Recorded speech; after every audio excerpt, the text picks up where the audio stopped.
today, weren't you? Yeah, this is episode 3 for me this week. We're packing it in. Usually I do it like radio show kind of afternoon Wednesday with like a panel of business owners. And then I do my like late night show, which we're doing right now. Everybody that's out there, this is the late night happy hour show. Happy Wednesday. Happy Thanksgiving Eve for you American. What do you guys call us? Yankees? What are we? American friends usually. Canadians are so polite, man. I go American friends. Oh, I'd have something way more derogatory for us if I were. I'll give you some ideas throughout the show. We'll get some ideas for all of us. I do need to get out here.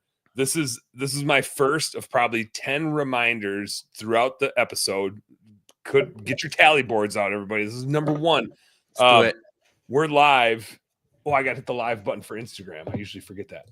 So right now we're live in a couple places on Facebook, my personal page and the Best Damn Bookkeeping Facebook page. And we're live on LinkedIn and on YouTube and on Instagram. And my request for y'all as you tune in is either like get on anything but my personal Facebook page. Like if you're on, I'm gonna throw this out onto the personal Facebook page, but get onto the Best Damn Bookkeeping business Facebook page or the LinkedIn or the YouTube. Instagram, not as much because it's like I can't see the comments and I can't share the comments. But ideally, if like most people check in on YouTube or on Facebook, if you're on Facebook, get to my Best Damn Bookkeeping Facebook page, because then when you comment, I can share it on the screen and it's more fun because then we can and BS a little bit.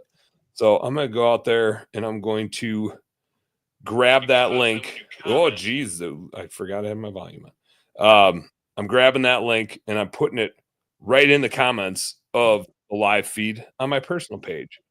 So when you guys are out there, make sure you get over to the Best Damn Bookkeeping page and you're not commenting on the feed on my personal page. Now that link is in the comments. So it's easy.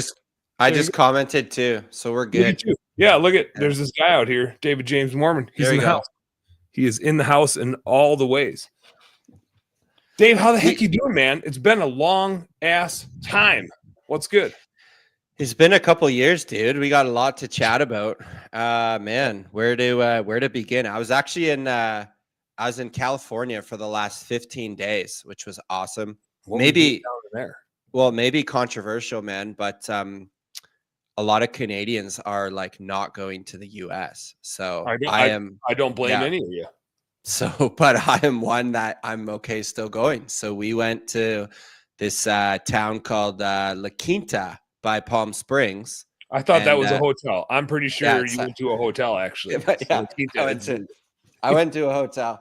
And usually a lot of Canadians hit up that like holiday spot, but nobody was there. So it was like felt kind of like VIP for 2 weeks. Yeah, hell yeah. You got like all yourself, man. Yeah. So we got a good deal on an Airbnb and we just hung out. So I just got back 2 days ago. So that's kind of what's new, dude. Well rested. Is that do you have like you and the fam, is there like an annual time where you're like, this is when we take a vacation, or is it sporadic and random for you? It's usually like something in around here. Like it gets like, I'm like 2 hours from Seattle. So it gets like pretty cold and rainy here. So usually we'll try time it with like when the weather's tanking here. So it's usually like, I don't know, late October, November sometime. So somewhere in there, but yeah, we've gone the last couple of years and, we love it. It's the longest trip we did though recently. 15 days was like a good amount of time to kind of just hang out. It was good. Yeah, that's enough to get. I feel like so many vacations end up being like 5 to 7 days, and it's like one of the days is totally traveling, and the next day is totally unwinding, and then like by day 3 you're starting to get in the rhythm, and then day 4 you're like, oh man, like we're past the halfway point, and then by day 5 you're thinking about, oh shit, we better start like packing up and finding all of our stuff, and then day 6 or day 7 you're out, and you don't get enough time in between to actually like enjoy vacation. Yeah, so exactly. Well, the other thing too, man, I mean, you've got kids. I feel like you come back from trips and you always need to like give almost like a scouting report of all the stuff you did. And I'm like pretty proud to say like we did nothing. I was like, awesome. So it's like, it's just funny when people go away. I just feel like you need to almost like keep up and all the stuff you did. So I'm very proud to say we did absolutely nothing. Well done. That's crushing it. That's especially hard for like a business owner and a coach, and like you're so wired to be productive. Yeah. And so I've had this conversation with a lot of business owners that I think as you like mature as a business owner, you start to realize that like constant head down, running full speed productivity isn't always the most productive because you could be running in the wrong direction. Totally. And like you get the best mindset, the best thoughts, the best clarity when you just, and I find this with bow hunting too, like back to our hunting conversation we were having before we jumped on, which is like, sometimes you just need to sit and watch and like observe. You learn a lot. Like there's all Exhibit A, there's all these podcasts and business books talking to an author. And there's like so many things you can consume. And so often like the best thing to consume is our observations of like what's happening inside of our business or what's happening around us. And we just sit still for a little bit. Like as long as you're intentional about it, there's some good stuff in there.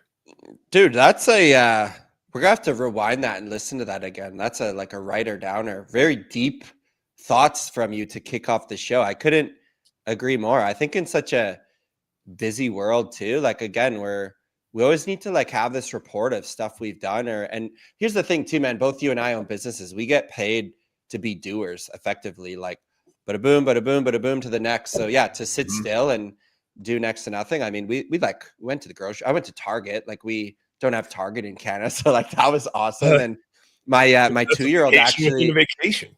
Well, here's the other thing too, man. In Canada, they don't let you take a kid on a golf course for like liability reasons. If he if he gets like beamed in the head. So I got really into golf. I was chatting about this with Sean. I got really into golf like 2 years ago. So I called all the courses that I go to around where I live. And all of them like laugh on the phone or in the pro shop, like, yeah, there's no kid till they're 10.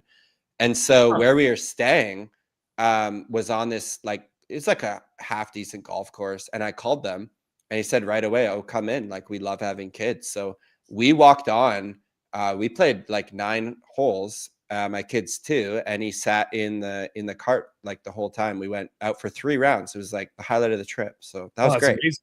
I mean, how's a kid supposed to get good at golf if they can't start golfing until they're 10? Well, exactly. So I was just like crazy.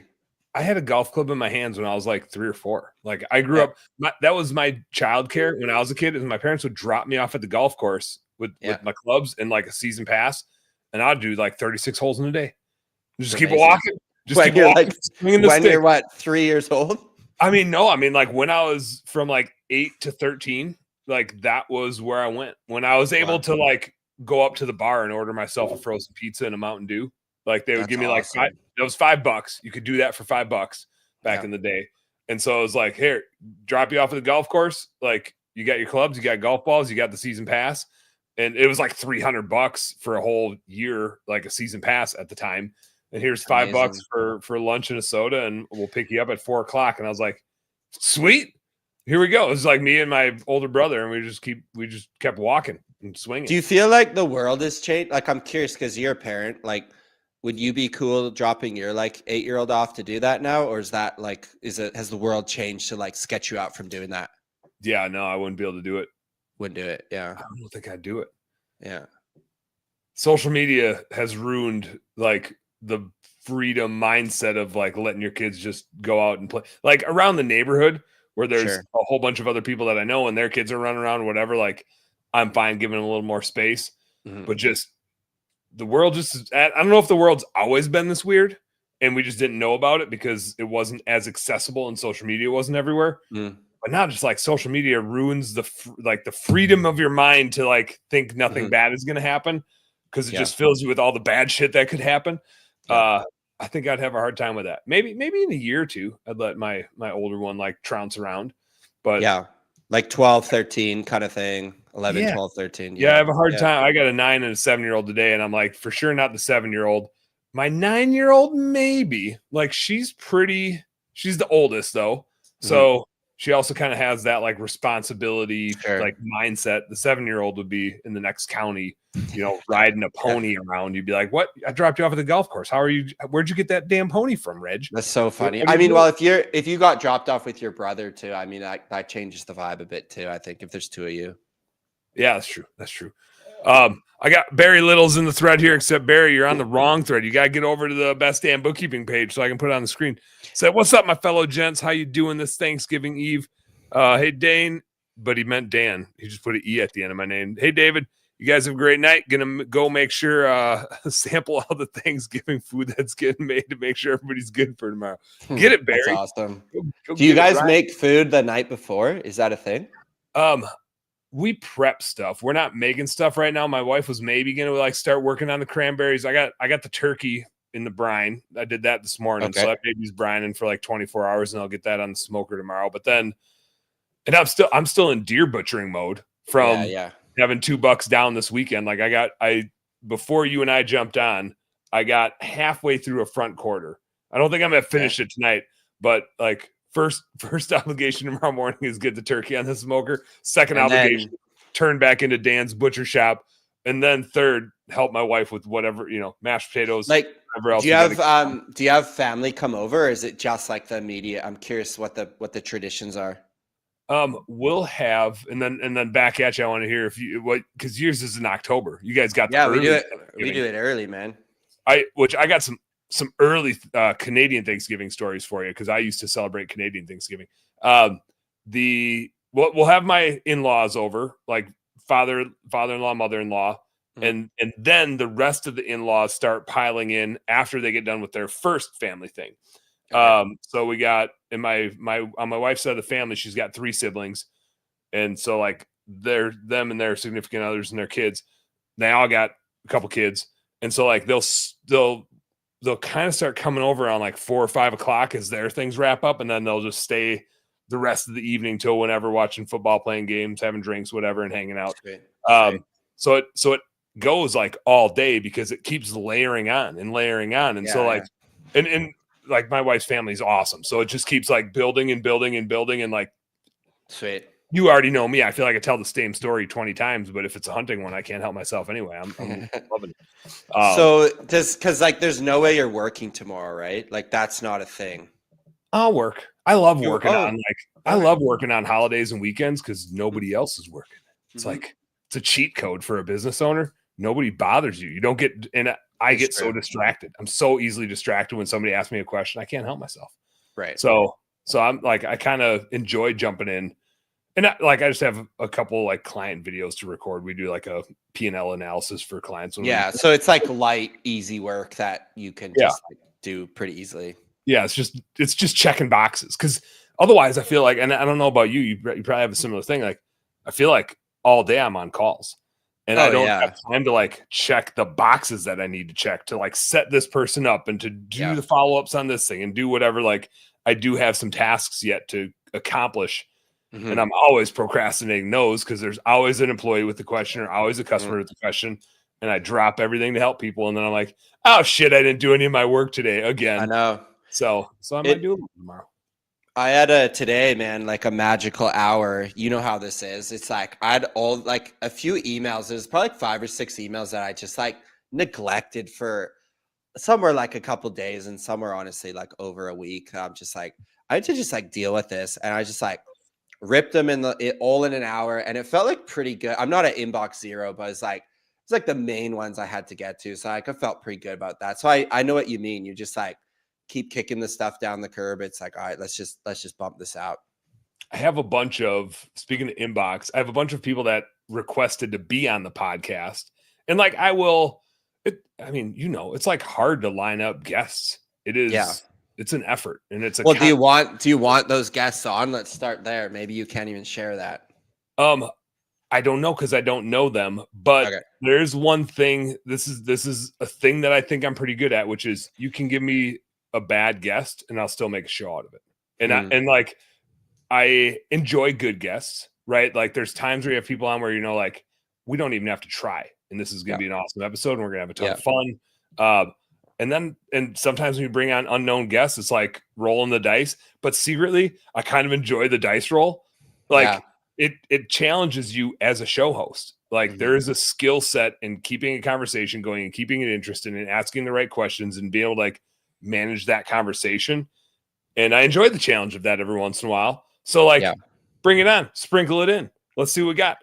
it's got to be relevant to like the home service space. So if there's a couple that have reached out to me, I'm just like, no, like my clients don't care about building a software. That's not a thing. I'll give you a tip, man, because maybe I was having a rough day. This was like 2 months ago, because we get hit up all the time to come on the show. And we had this like canned response we would send out. And then finally I told my assistant, I said, let's just try this message. So I said, thanks for reaching out. Spots on our show are invite only. And to be considered, it's a $4,000 US payment fee. And then where did I get $4,000? I don't know. I just picked a number.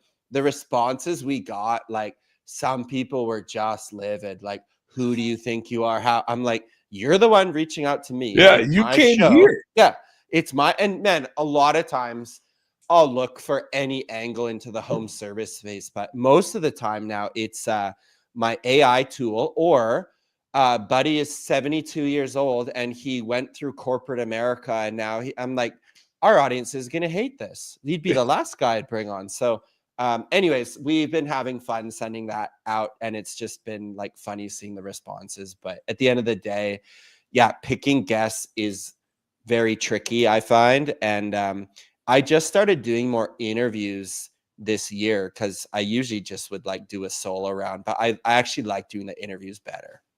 Oh yeah.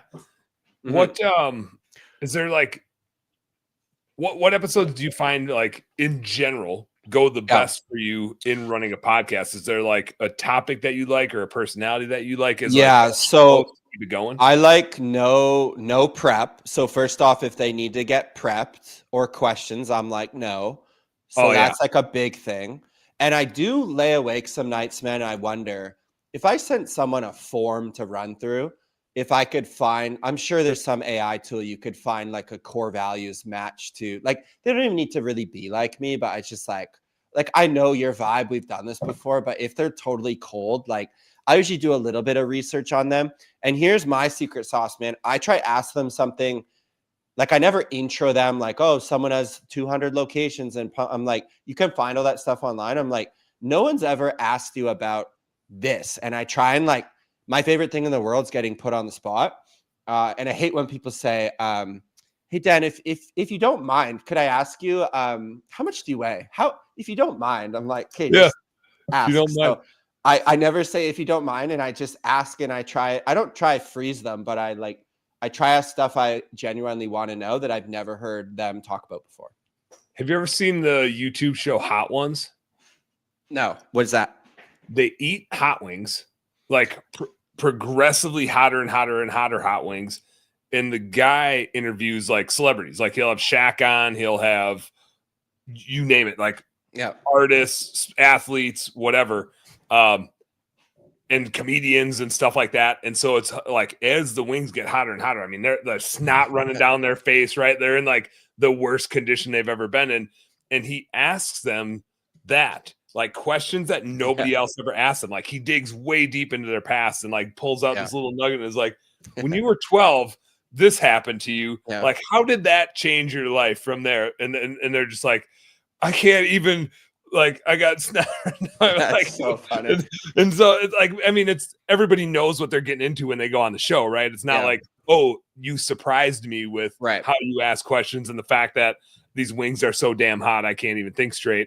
But it makes for some really entertaining interviews. Like it's a hilarious show. I'm gonna have to check that out, man. That sounds funny. I think at the end of the day, I just don't like when things are overly like put together and polished. And so for my show, I like what you do. Just like, dude, are you still good for today? Yep. Here's the link. Boom. Let's turn it on. Like there's very few how to have a conversation. Yeah. I think there's very few people that do that now, because I find that here's the issue. People portray this confident image on social when they're actually not a confident person. I genuinely believe if you're truly confident in your own skin, you could get called up to the front of the class and you have to like fill in the blank and you got to roll with it. And I feel like this is my version of being like called up to the front of the class, and like you just get more comfortable with it. I agree with you. And I think people can smell when it's scripted. I mean, Yes. and maybe it's because we sit and we watch politicians get asked questions that they don't answer, right? They give an answer. It's just not an answer to that question. It's an answer to the question the way they wanted it to be asked. And I don't like that. I have no interest in that. I'm like fully authentic. I'm fully like off the cuff, and that's more fun, and it's more genuine, and it's more meaningful. And I don't know why you'd want to listen to any other bullshit. Like, it's true. I want to know what's actually going on. I don't want to know what somebody got to think about before they said it, because I could say smart things if I got to think about it before I say it. I want to know the stupid shit that I'm going to say, because it's what I'm actually feeling and what I'm actually thinking about. And I'm not trying to like massage it to like impress people. I'm just being raw. I'm just being real. That's why people like you though, man, is because you're like, we hear this a lot with me and our team. Like, you're just authentic and genuine. Those are like the two words that just like in a very like traditionally scammy coaching industry, it's like, it's very refreshing. I think you do the same, because I think bookkeepers, accountants can make like the numbers look very like, they'll just keep talking in platitudes until you have no idea. So it's like, if you can just, I feel it like bodes really well in an age of AI, in a digital age, where if you're just like refreshing, and like, it also makes you like a lot of fun at a Thanksgiving event or a cocktail party, just to like be yourself. I get, and I think you get the same thing, like, especially with new clients coming in, when you are having like those like good fit calls or demo calls or whatever you do in your biz. I had a couple recently where they've seen my show or seen me speak on stage or whatever the case is, and then they jump on a demo and they're like, "Oh, it's you," and I'm like, "Yeah, man, here I am." And then we go through it, and there's like, "Oh my God, you're you!" Like, and not like it's you, Dan. Like, holy cow! Like, I'm so blessed to like. It's not that. They're like, you're exactly who you are. Like, there's no difference between what I thought, what like my perception of you in the different places I've been exposed to, and now I have you one-on-one, and you're just as like straight. You're just the same goofy son of a gun. Yeah. Like, talking the same way, meaning the same things, going at it about the same way. And I'm like, I don't care what anybody else thinks, if that's good or bad. Some people might like it. Some people might not like it. But there's one thing that I really appreciated about it, which is it's really easy for me to be myself. Like, I don't have to try to be somebody else. I don't have to try to come up with a lie to try to remember. Like, I can just be me and have it be appreciated, and I don't have to fake anything else. Like, lying and faking shit's a lot of work, man. I don't want it is, man. That.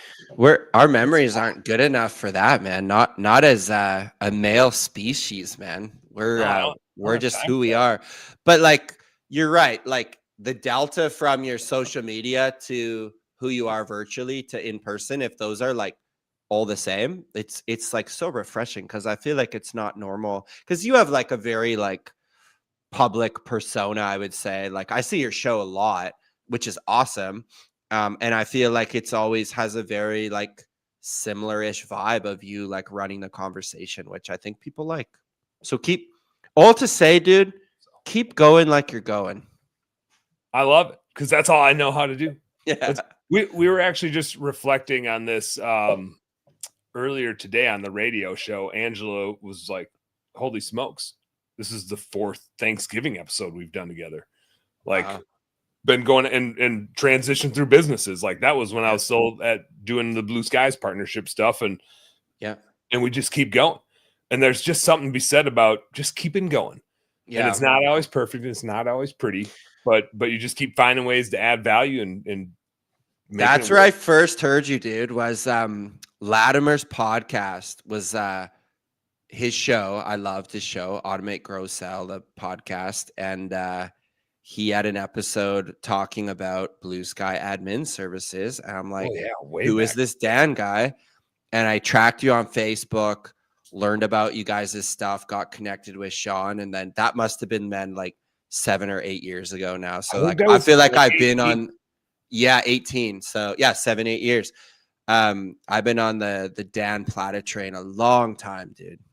From the get-go, from when the train was like the short bus of train cars. Now it's like 1 or 2 train cars. It's like more than short bus. It's pretty cool to think about, dude. And Someone asked me too with my start, like who was helpful, etc. I'm like, man, it was honestly Josh was so huge. Like It's wild, showing man. me, yeah, the guy's like impact is like super crazy. So I remember I paid him $1,600 for his course with money that I didn't really have, and Right. Yeah, like, it changed everything. I'm like, I remember going to the store, buying a binder, getting all my systems going. I'm reading the E-Myth. Like I was just like probably 2 years like his like disciple, and like blew up the business with his like systems. It was super cool. I have a very similar appreciation for him and Keith Kalfas. I feel like if there is a home service business owner that I talk to, there's a really good chance that before they got started, there was a catalyst moment of them listening to something Josh produced or something Keith produced, and they just had the right words and the right energy to be like, damn it, I'm going for it. I'm doing this thing. Like, I believe what this guy's saying. They have inspired so many people to get going. Have you had Keith on your show? A few weeks ago, I did. Oh, I was just gonna say, like, because he liked my Facebook post today. I thought, oh, this is cool. I'm coming on your show. That's cool that you know him. But I'm like, dude, I feel like you guys could have like a 6-hour episode, because I had him on my show, and I think we did like one to two questions, because it was just like I just let him have the mic. It was like a pretty easy interview. Jai, my producer. Jai, you're in the wrong chat, by the way. You need to get over to the Best Damn Bookkeeping page. I love telling my producer where to go. I feel like I know what's going on around here, because 9 out of 10 times I'm the one that is. He's saying I have a filter on that makes me look pretty. Hold on. I don't know visual effects. No, Jai, I don't. There's an enhanced skin appearance button on StreamYard, and I don't have it on. I'm just this good looking today, Jai. Deal with it.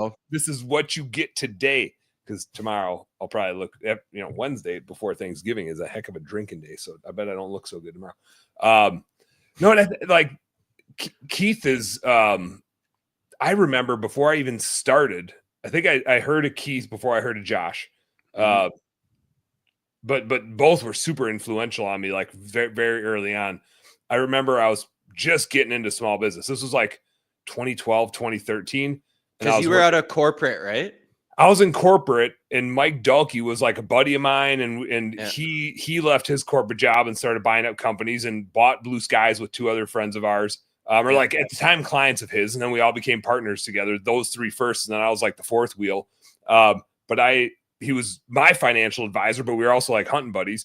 Mm-hmm. And I was like, oh man, this is like super cool. And someday, like, I'm probably going to get burned out on this corporate thing. And so, like, let me know how I can help. So I actually, in a funny full circle situation, I helped them with their books.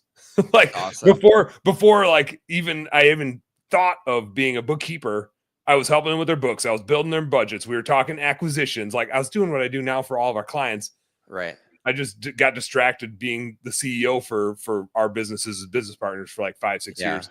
But I think it was like 2012, 2013 is Mike and I were having the conversation about me like kind of displacing him so he could do more investing and I would run all of our Blue Sky stuff. He's like, here, you got to watch this video. And it was Kalfas on YouTube, basically like ranting for 7-8 minutes on why being a business owner sucks. Oh, wow. And it was just raw. And it's like, here's all the things that are awful about being a business owner. And like, we could go on and on and on about the things that like could be really its own show. Yeah. And he's like, if you're going to come and run this business, like, this is what you need to be prepared for. Not more money, not more freedom, not all the things that we know that it can be, but it doesn't just happen. First, this is all the shit that happens. And I was just like, man, the Kalfas guy just is so raw and just tells it like it is. And I bet I've had Keith on my show 3 or 4 times, and I've flown out to Michigan a couple times and like done shows for him in his studio. Oh, cool. I didn't know that. Super good dude. Super. So you guys are good buddies then? I wish we were better buddies. Like, that's probably one of the downsides of the home service space is like we're all spread out. Yeah. But like, if there's a chance for me to go hang out with Keith somewhere, like, I'll tell him like, hey, give me some dates when you and Ashley are free and you don't mind having like a house guest, because I'm coming. let's make some content, right? Like, it's good for both of us. We'd like to see each other and hang out. Let me know. Give me a few days. I can fly over and have some fun. So that's awesome. I probably overstep when I'm at the invite myself over. Yeah, I mean, that's pretty good. That's pretty good level of friendship, man. Well done. I don't know if it is for him, but that's the level I pretend we're at. So that's where I play the game.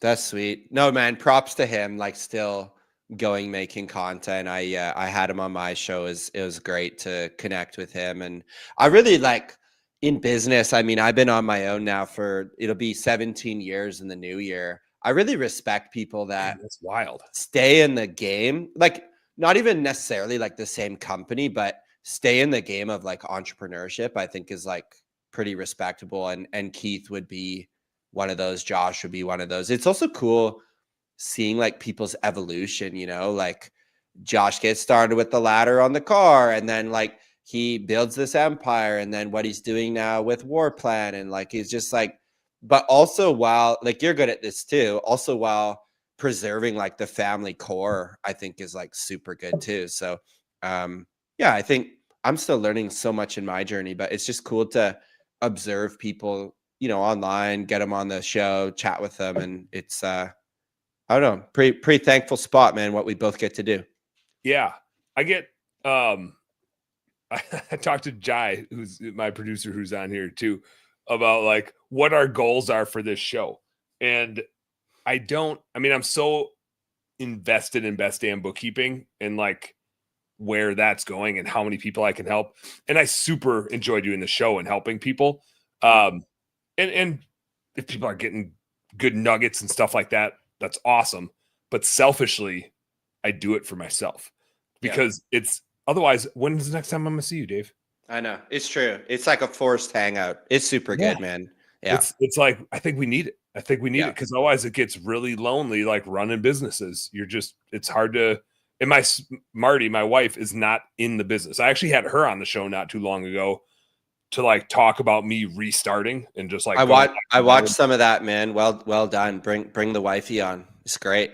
I should do it more often. That was like my most watched episode. Everybody likes her way more than they like me.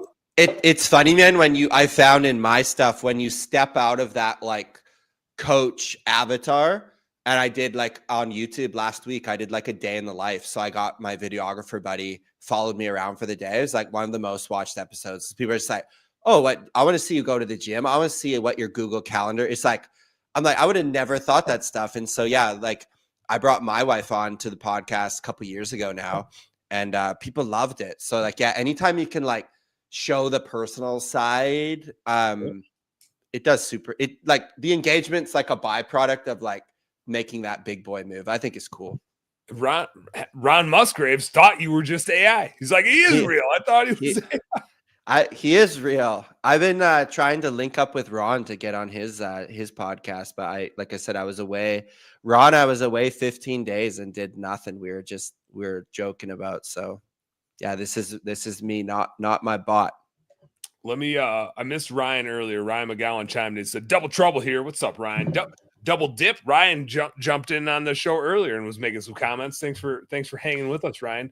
I threw this up on the screen earlier, but I didn't get to read it. Barry Little checked in. He said, just came here to tap in. He said, David, you got to get to Vegas. I had Robert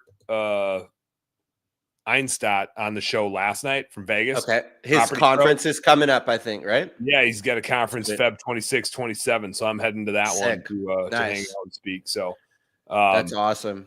Andy Mashura checking in. What's up, man? Andy? It's been a minute. All right. That's awesome. Dude, track it back to Barry for a sec. I got to shout him out. I've not met him in person, but we're buddies. And Barry's the man. Dude, when my book came out, I sent him a copy, and I've never seen someone share my stuff so much. I woke up in the morning, it was like, Barry shared your book to like 31 different groups and tagged you here, and my phone was doing like, so I'm like, dude, this guy's a beauty. How did I say thank you? My audiobook came out this week, and I sent him Barry, check your email. He probably checked it. I sent him a free Audible, like he can get my book on Audible for free, just to say thank you to Barry. Barry is like I've interacted with him online for so long. I got to meet him in Orlando last year. Also, and again, this is like I'm biased because I try to be this, but he's exactly who you think he is. And who we all know that he is because of the way he interacts on Facebook. Barry doesn't sleep. That's my only assumption is he's actually able to function 24 hours a day, 24/7. He does not sleep because he has more energy than you and I combined. Wow. He just goes, not like there's people that have a lot of energy and you're like, hey, bud, tone it down. Right? Like there's that level of energy of like annoying level of energy. That's not Barry. Barry has the exact perfect amount of energy nonstop. And he's like engaged and he's with it and he's just going. And I appreciate that. I think that is a skill set in my mind to like be engaged and always be ready to go. Like, I think that's hard. That is a skill. I don't know if it's a skill that you can learn or train, but it's an attribute that I find very valuable in people. Maybe it's because I hate when I'm trying to wake my kids up and they won't get up. And I'm like, hey, waking up is something you have to do every day. Like, get your ass over it. We got stuff to go do. Have you ever showed your kids, Dan, a video of Barry Little? That'll wake them up. You're right. Get up. Yeah, that'll wake him up. Barry, send me like a selfie video. Hey, get up. Did you know Barry doesn't sleep, kid? Yeah, he doesn't need any sleep. Why do you need so much sleep? Get up. But that's like, to your point, man, that is like, it's good to rest. We already hit that. The flip side, it's like an entrepreneur superpower if you can have this sustained level of energy and seemingly have no off switch. Is that a lot of entrepreneurs would love to have that. So use what you got, Barry. That's sweet. Yeah, you got to run it up. Ron said, going to get my coffee, pump it up. The Energizer Bunny, Barry Little. Jai, producer, the Jisis, says, Dan, I'm glad you do this as a hobby. Otherwise, who knows where I'll still be? Maybe stuck at my dead-end industry job. Jai, I think this is a blessing and a curse. It's Jai's job to make sure we get like views and stuff like that. I just got to find awesome people to talk to and have good conversations. So what is the goal of this show? The goal of the show, I'll be your producer. Yeah, the goal of the show is again, selfishly, is just for me to talk to people I want to talk to. And if y'all want to come along, cool. Yeah. But I think that's also what makes the conversations engaging. But where I kind of went with it, like early on, it was to have a bookkeeping centric podcast. And I was like, well, that's boring. No one's going to listen to that. I'm a finance guy and that sounds boring. We can, when we talk business, it always comes back to numbers. So like we will get to numbers related things all the time because that is the essence of our business. Like we're all playing a math game. But the most impactful things that I see when we all get together at trade shows isn't the person on stage, isn't this vendor booth, blah, blah, blah, blah, blah. It's when we sit down on a bar stool next to each other and just talk about what we actually have going on. Like those authentic conversations are rare, but some of my best friendships and relationships have come from like the last evening of a convention. Half the crowd leaves or 2/3 of the crowd leaves, but a few people stick around. And you actually get to have like really authentic, deep conversations with them. And they become like lifelong relationships. And so the point of this show is how do we get that? We're not always in the same place at the same time. But when you sit down there at that bar stool talking to Dave Moerman, you don't come with a list of questions. Yeah. You don't. You're just like, you're just yourself. Yeah. You just have this conversation. And those conversations are so ridiculously valuable. And so the idea of this show is, going to have me a Busch Light, and we're going to do exactly what we do if we are at a trade show and we happen to sit down at the bar next to each other. Who knows how long we talk to each other? Who knows how long the conversation is going to go? But it's going to be awesome. We're going to have it, and we're going to be better for it. Do you know what I think the point of the show is? What do you think?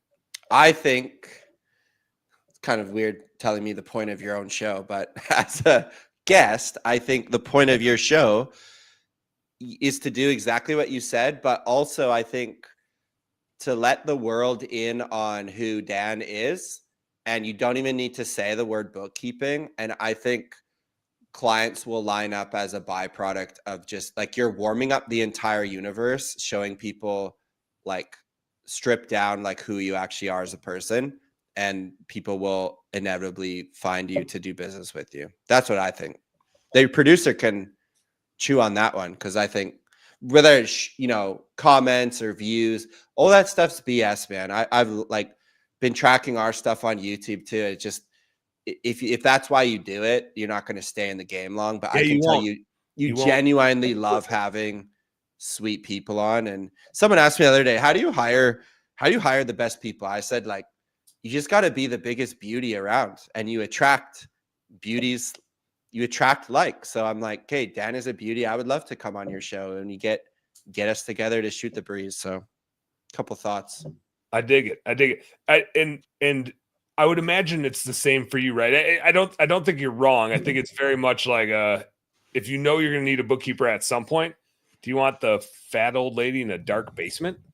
Yeah. Like, no. That's kind of what you think when you think about a bookkeeper or accountant, is just like some boring, stale person that's like in a dark room somewhere. I don't think any of us want to work with that person. You're like the only bookkeeper with a personality, dude. You know what I mean? But yeah. But I think like in coaching, same thing, right? It's like, who do you want to work with? Somebody that's been there, done that, can talk to you like a business owner, can talk to you like a human, or that's going to talk to you like you're in this corporate mumbo jumbo and like talk over your head, right? Like, I would imagine your show is very similar than that. Like, you don't need to talk directly at it and run it like it's a promotional thing, but you do want people to see you for who you are, so that if they do need your help, they know what they're going to get. And when they get 100%. There, it's what they expected. It's not like, oh, surprise, like he's been cross-dressing the whole time. Like you want to set the right expectation. It's a funny thing though, man. I feel like years ago you could like run an ad, send someone to a video sales letter, book a call, pay the money, they're in. And now like what's happened, and I think it's a good thing, is people's like trust of people on the internet has gone like tanked.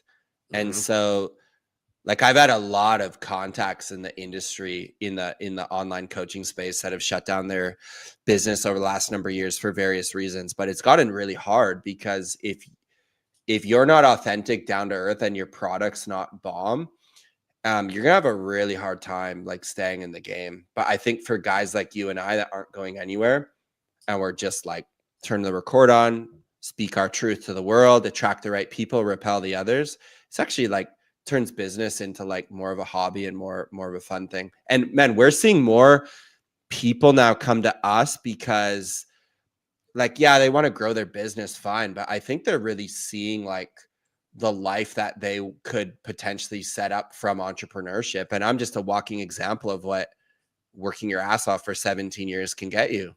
And so there's no like secrets here. It's just, do you want to model that behavior? If so, like, come and learn, come and hang out. Yep. Yeah. Ron said trust is everything. And I think Ron's big on beating up on coaches, dude. I got to shout him out, because I was away and he made this post, like he shared one of my things and was like, I don't know this guy. Is this legit? And a lot of our clients were like, David's legit. This is good. But Ron's good at like, just like, call out the BS, because there's a lot of it right now. Yeah, there's tons of it. But just like if you're the pressure washing guy out there, right, there's a lot of bad ones too, and you got to figure out how to differentiate yourself, right? You got to figure out what makes you real, and half the time in that space is just answer your phone and talk to your clients is a real good start. It's a great start. That's like rule number one. That gets you past 90% of your competitors. Yeah, wear a branded shirt. There's like 93%. Have a breath mint, 97%, and take off your sunglasses when you talk to someone. Like, boom, we did it.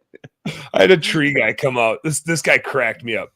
And he's like right down the street from me, like the essence of like the small business owner. But there's a reason why he lives right down the street from me, and he's going to be there forever. Is he like couldn't fit me in to come do an estimate. And then it was like an inconvenience for him. And then he came out and he left his truck running in the driveway with like his wife or girlfriend in it. I don't know who it was.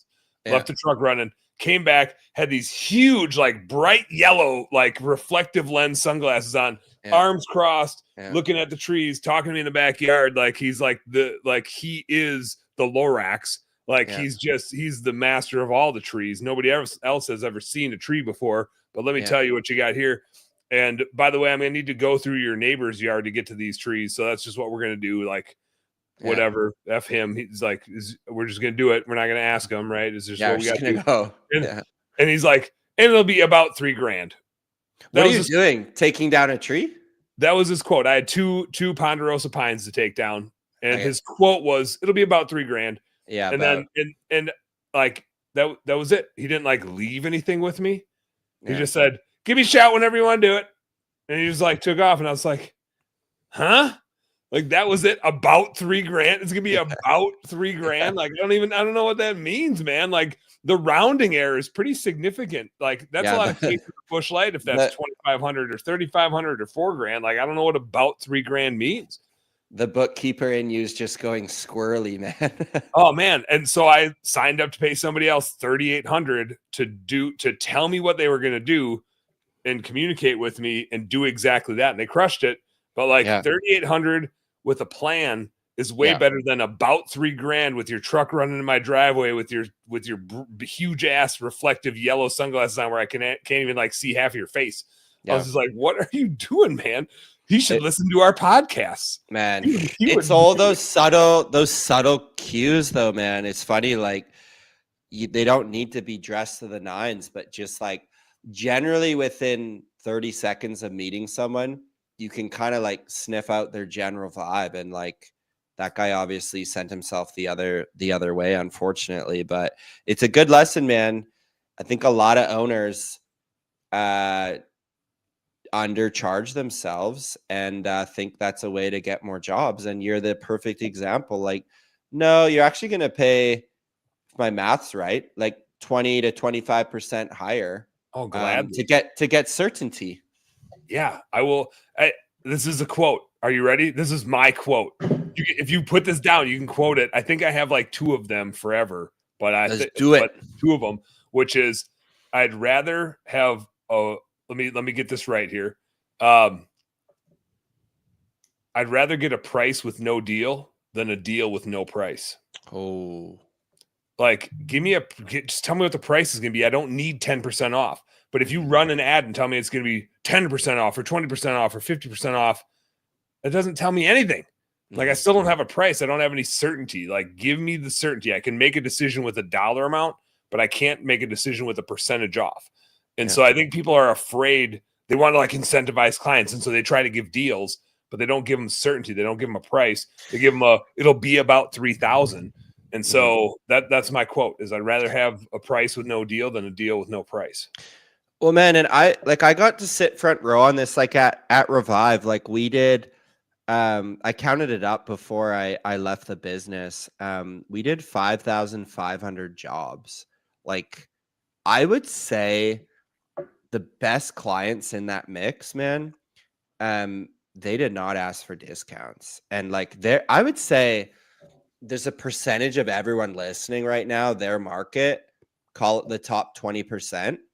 They're not going to ask for discounts. They're actually the clients you want to build your whole business around. So I think sometimes we get snookered in this like 80%, like, oh, Black Friday deals. Oh, like it just, I feel like there's a certain buyer for a home service business that doesn't have an interest in saving a buck or a discount. And they just want what you want. They want certainty and a good job and just like be a man. Yeah. Know what you need to charge to do a good job and charge it. And if somebody isn't willing to pay that, I've got two very specific examples of this, but if somebody isn't willing to pay what it requires for you to do a good job, then they're not the right client for you. You may need to go look in the mirror and say, do I need to find a more efficient way to do a good job and make this more cost effective for people? Like that could, if you're not converting enough of them, but like, don't amend your price to like meet somebody else's wishes. That client that's pushing on you to lower your prices, if they don't value you enough to pay what you need to do today to do a good job, they're just not going to be your right client, and they're going to be your worst client. They're going to make you miserable.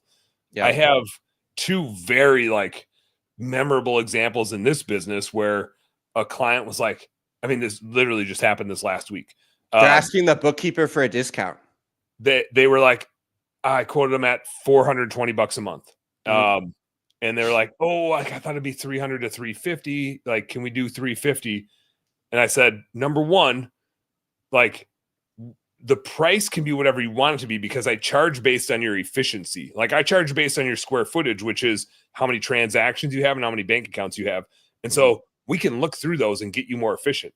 And I will charge you based on how efficient you are. Like I'm not here to like charge you more for being a bigger company. That's not what I'm about. I'm here to like reward you for being efficient or punish you for being inefficient because you give me more work to do, and I have to pay employees to do all that work. They're all performance-based pay employees on our team. They need to get paid for doing more work for you. So if you can create less work for us to do, we can get your price down there. But also, like, I'm not your normal bookkeeper. I'm not just categorizing and reconciling stuff and saying, okay, here you go, you're good to do your taxes. We like, you can meet with me for free anytime you want. You have that's how you need to, dude. You're more of like a strategic like advisor, to be honest, like however far you want to run with that term. Like I actually feel like bookkeeping doesn't really do your scope of services justice, if that makes sense. Yeah. We're really like a CFO company, like bookkeeping is the input. Dude, to shout you out too, I know we're not like making commercials here, but you've done books for a number of our clients, and I will get your report sent to me in Slack for the clients that I work with. And no joke, it makes my job not only easy, but it's so nicely laid out that I then go to my website, loom.com, hit record, and then I give my coaching on your numbers, and the client's like, holy shit, this is great. So thank you for that. And our clients are really happy working with you. So just like, thank you. And it's like, I mean, it's not rocket science, right? But if you just get the organization right, and we record a video for all of our clients every single month. Once they're like through the onboarding phase and they're in maintenance mode and everything's caught up, cleaned up, we record an analysis video every single month. I don't know any other bookkeeper that does that. Like with the industry specific dashboard, like we're measuring that's the thing. Industry averages. And we have enough data. Like I've been around long enough. I have data in all these different industries to like get them squared away. And so I kind of told her that. I was like, I mean, if you really want to go find somebody for $350 that can categorize and reconcile stuff for you, like knock yourself out. But like what you're thinking bookkeeping is and what we're about to do for you are not the same thing. Also, and I tell people this on every demo that I have with them, and I would expect that your message to them is very similar in coaching, which is if you hire me, I have to make you more money. If you hire me, like I am an investment, just like your phone team is, just like your sales team is, just like your marketing is. Anything that's below gross profit on your P&L is an investment, and it has to make you more money. If it doesn't, you need to fire it. And so what you're saying is, you don't think I can make you more money that pays for $420. You're thinking maybe I can make you enough money to pay for $350. And I'm just coaching her through this decision. Like, this is really what you're saying. And maybe you didn't mean it this way, but you're saying this, and this is the way you need to think about it, which is that's fine if you don't think that me and my company and my processes can make you and or save you enough money to pay for ourselves. Like we have to. Whether it's $1,000 a month or $100 a month, we have to pay for ourselves. And so you're just deciding that you don't think we can. That's fine. If you don't think we can, like you have to make that decision for yourself. I can't make it for you. Yeah. You know what happened, David? Do you think they signed up? I'm going to guess no. They did. Every time Good. Every time I've been like, no, we're not going to lower our price. Why would you work with, like. Then they like it more. Yeah. It's like, why would you work with somebody that'd be like, oh yeah, I can do that. All that tells you is that I was fucking you over when I gave you the first price. If I am able to lower my price, sure. Like, no, I charge you exactly what I need to charge you. I can't. So I'm curious. When did this happen? Recently? Last week. Okay. So I'm curious in like 6-12 months. I'm not saying this would happen, but do they like rise up and become a great client, or here's the thing, man. I ask for discounts sometimes as a consumer, like more for fun, just to see. Because it's for like the it's fun. interaction. Yeah. And I probably spent like one too many days in Southeast Asia backpacking, negotiating for everything. So it's like it's just funny. Yeah, my wife's like, you can't discount your coffee at Starbucks. It's like, I'm like, okay, fine. Watch me. Yeah. Watch me. But it's like sometimes we find clients coming in for our services for coaching, and we hold the line, and they can then, say like, okay, I'll pay it. They could potentially be like a problem down the road because they're like looking for a cheaper discount. But the biggest theme, I'm glad they came into your world. The biggest theme I'd love owners to do is start thinking a little bit bigger of like what's possible as an entrepreneur. Cause like, yeah, the delta is $70. I get that's every month. That's like $900 a year. It's not a small amount of money, but it's also, if you look at not the cost, but the investment, what you could gain. If Dan truly has your trust, it should effectively be a no-brainer decision. So for me, I usually sleep on stuff for a night, but I'll know in the morning, like intuitively, like I got to lock in with this person and like jump in and do it. At the end of the day, man, a business, how many like non-reversible decisions are there in business? Like you can reverse everything, right? Like pretty much you want to lock in on your marriage, ideally not reverse that. Outside of that, dude, you can almost reverse everything in business if you want. So I just think about it, pray about it, do what you need to do, but then like make a decision, stick to it. And a mentor once told me, man, you'll like this quote. He said, don't trip over pennies on your way to dollars. I'm just like, yeah, I like that. It's so easy to get hung up in the weeds. I had a thought as you were saying that, and then just like too many beers. One beer. Yeah, the one beer got me. Maybe that's what I need. That one's empty. I need another one. It is a funny thing, but I think it's there's a confidence element to it that when people see you sticking to your price, they're like, oh, like they actually know their shit.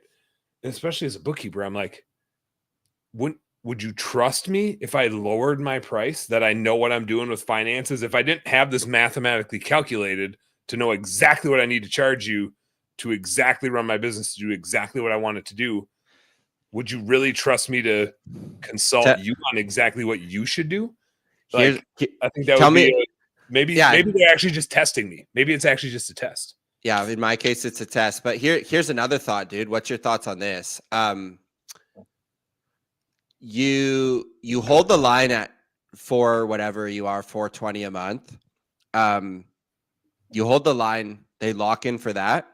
If the dollar difference is really troubling, would it help push you across the line if I personally transferred you $70 from my personal account to lock you in? Like it's that level of like, whoa, this guy, like, I know I need to hit $420 a month to make the business run round. So that I got employees to pay. I've got expenses to pay. If $70 is really gonna like hold you up, I'll give you 2 months on the house. I'll e-transfer you, Venmo you. Like it just like there's that play too. I don't know that that's a good idea, but it would show a lot more confidence than you being like, oh, let's do $350. Why not? Like, why don't we just make it $250, Dan? Why not? Barry and Ron are jumping in here. Let me hit a couple. Barry's like, he's a beer drinking, deer hunting son of a gun bookkeeper. He said, if you start off giving discounts, it's harder to raise the prices because you're setting the expectations of discounts.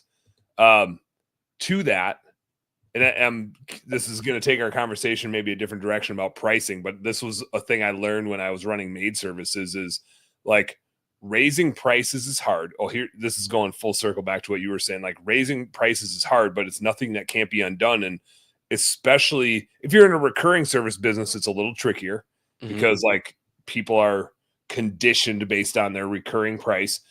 But man, if you clean windows or pressure wash or do landscaping projects, like the person that calls you tomorrow doesn't know what you charged today. You could literally change your price every time somebody gets a quote. I'm not saying you should, because you'd be chasing your tail a little bit, but you can get really good market data really quick on what the market is willing to pay for your service. And you can see conversion rates change really quickly based on how you price stuff out. In recurring services, it's a little harder. Like I said, I had that experience with maid service. And this doesn't surprise me, but I wish people would think this way. This is the nerdy finance way of thinking. I know not everybody thinks this way, but in our maid service, like 3 years went by one time without a price increase. Like we had bought the business like 2 years into a stale price, and then we didn't want to raise the prices right when we started, so we waited a year. So it's like 3 years since somebody had gotten a price increase, and then we raised the prices 10%, which is like nothing over a 3-year period. Yeah. How many clients do you think reached out to us and said, "Hey, Dan, thank you for the discount the last 2 years. We understand prices went up, and you should have raised prices the last 2 years, but we really appreciate the discount you gave us by waiting to raise your price." Wow. Nobody said that, right? Yeah. Everybody was like, "How dare you raise my price? I've been a loyal client." They get their back up. Right. And so what we get conditioned, especially in a recurring service, you get conditioned to like what the price is today.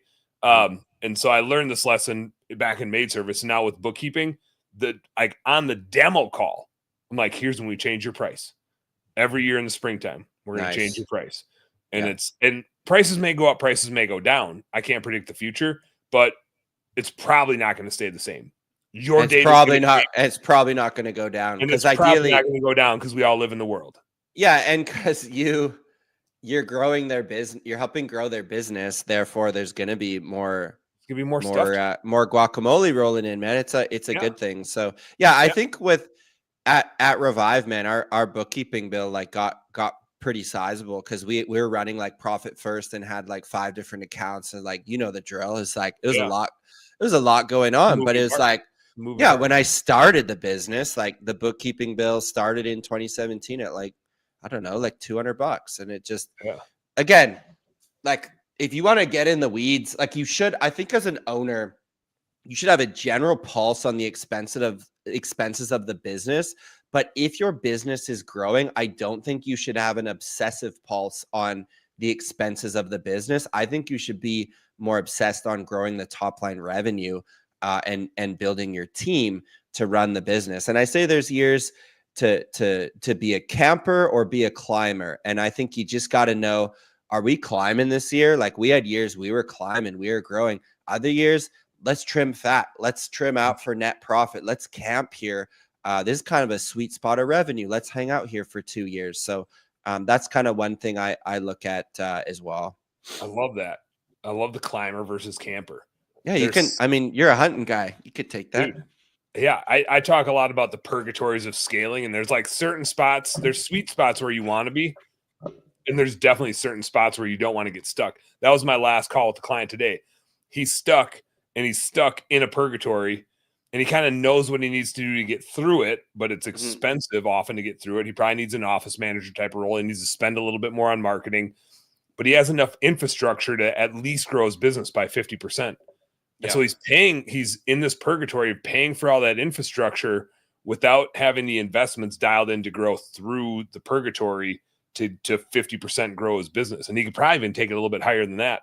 And so he's trying to, but his conversion rate's a little low. And so he's trying to figure out, is it a pricing mechanism? Is it a marketing thing? Is it who I have in the office behind the scenes? And it's like that you have to be a climber.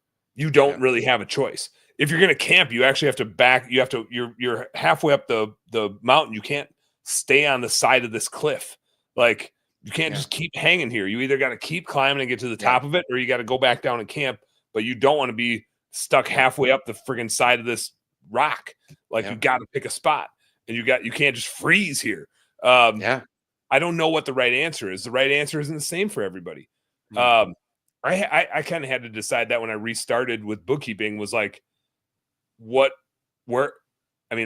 off the rip, I'm going to climb, but I almost have to climb. I'm not even climbing because I decided so. I'm climbing because everybody's like, Dan, I need Dan. Hey, Dan. Hey, Dan. Yeah. And I'm like, oh shit. Like we got to build this thing for everybody. Like everybody wants the thing and we got to build it. And it's like, so it was very much a pull instead of a push. Now we're hitting that point of natural attrition where like some people go out of business. Some people bring it in house, right? We call them graduates. Like when somebody graduates and takes on their own bookkeeping because we got their shit dialed in for them. So we hit a natural attrition point where it's like, oh man, it used to be if we sold 10 clients in a month, we had 10 new clients. Now if we sell 10 clients in a month, we have 6 new clients. Right. So you hit in a recurring service business, you always hit a natural attrition, and all of a sudden now we got to start pushing again. I'm curious why someone Marty says we're talking too serious, but I really want to ask you, what would cause churn in your bookkeeping business? Is it guys go out of business? The last 12 months, that's been our biggest cause of attrition is financial hardship, which, and this is a conversation I've had with our account managers is I think we could save a lot of them. Not everybody's prepared to listen. I had a call with a gal today who really needs my help, and she didn't make it to the call. And I'm like, you need to get to this call. And I was the one that initiated it. Like, I'm watching what she's doing, and I know that it's not going to work, and I know she's stressed out, but she opted to like chase the stress, right? Like we all know, like when you're in the mix of the business, like, oh, things blew up. Yeah. I know they blew up. That's why we need to have a conversation. It's because I can help you make sure that they're not blowing up. Like I get to watch this stuff happen across hundreds of businesses, just like you do. It's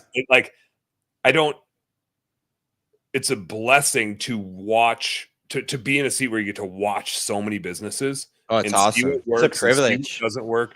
It wildly is. And I don't know I get why it's hard.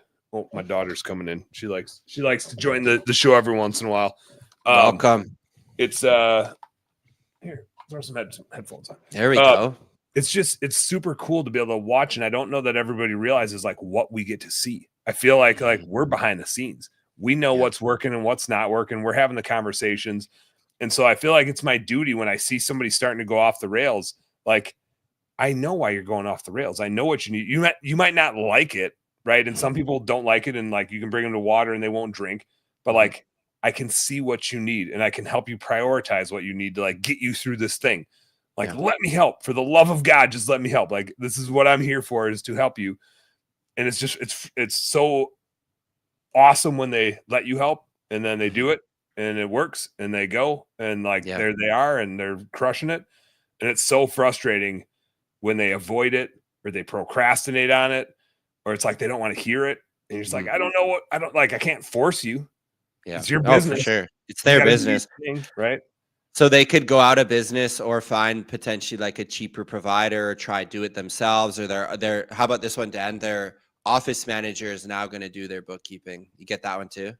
Every once in a while we get that one. Every once in a while we get like, oh, my significant other is going to take it on. Cause I like, and I see that coming sometimes. Cause when they enlist our service, they'll say like, we just need your help getting things squared away, like getting it all set up and dialed in. No lie. Today I got a message, from a guy who's like a friend of mine, but was a client of ours, left to save a few bucks. Just financial things slowed down. He's like, I'm trying to cut costs. And like, I get it, man. I'm not going to like beg you to stay. I'm not going to give you the lecture about this is an investment and like you're going to get what you pay for. You're not like some people. I feel like I would need to give that lecture. This guy knows. He was making the trade-off. And that was 3-4 months ago. And he emailed today. He's like, what's it going to take for you to take me back? And I said, like a few bush lattes probably ought to do the trick, and we'll be back up and running. That's awesome. It's funny though. I mean, we both have a lot of seasonal businesses too. And I feel like the next 3 months, that's where it gets hard for these owners. Yeah. Yeah. Big time. Do you see a mood difference as you get into like January and February? Like you feel it taking the toll and just people are a little grumpier? So we act like traditionally, man, January is usually like one of our best months of the year. This year it's been our best month because everyone's like, oh, new year, get going. But yeah, by like mid-February, it's tough because it's a lot of these owners have been living, the last 10, 12 weeks on next to nothing, trying to keep everything going. So I just wonder, like, I know when I was running Revive, like I would selectively pause a few service providers. Like we had a company that did review generation for us and is like, well, we're not operating. So like we'd pause a handful of them, but it was only for like a couple months. Yeah. Grandpa's in here, says, hi, Danny. What's up, Danny? He also said, you guys are talking too serious tonight. Not enough beer talk. Don't worry, Marty. We talked plenty of beer talk earlier. We're just getting into the meat of it now. Just getting caught up. Rewind. Yeah, we'll see you tomorrow for some turkey, and some more beer talk. Hopefully, some Packers talk. Yeah. What are you doing, you weirdo? I'm a weirdo. Yeah. She's your co-host, Dan. That's right. I like Thanksgiving. Happy Thanksgiving. Just this one, or all of them? I like pumpkin pie. It's you and everybody else. It's the best. In like the seasonality of it all, I mean, like financially, I find, stop butting me with your headphones, you goofball. Is that a thing you find yourself like coaching people through, is trying to like help them manage the finances and manage, especially, see you, Danny. See you later. Like manage the employee consequences of running a seasonal business? Like I'd imagine that's a thing you reckon with quite a bit. It just depends on area, man. But my goal is that a business could get running as year round as possible. So we have a lot of guys that will go into the lighting game, which works good until you get like dumped with snow. Others will do snow and salting, and that's good.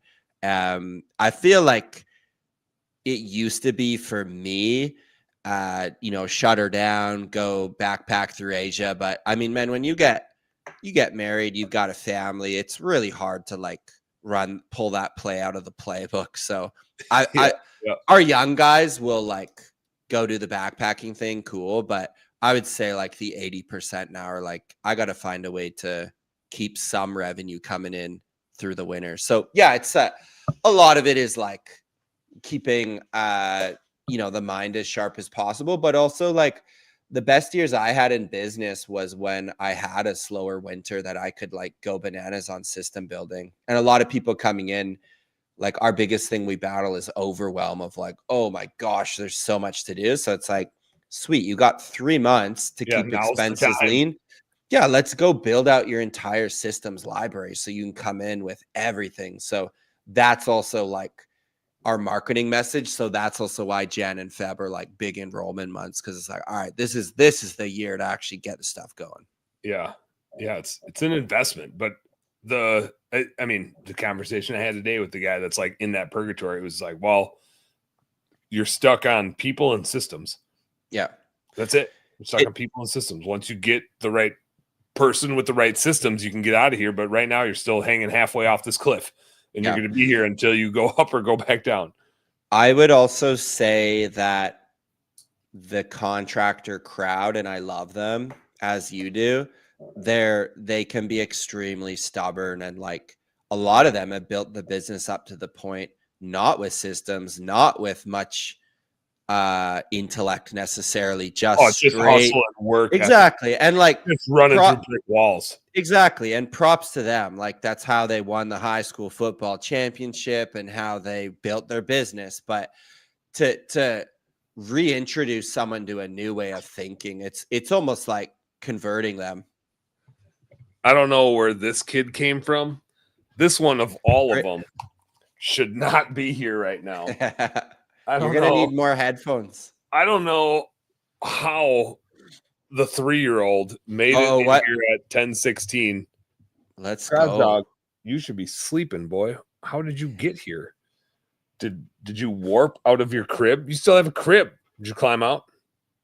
Climbed out. Were you sleeping in mom's bed? Oh, that's it. Mom's asleep. He got up. He just waddled on down the hall. That's so, man. I love I get to meet the whole family.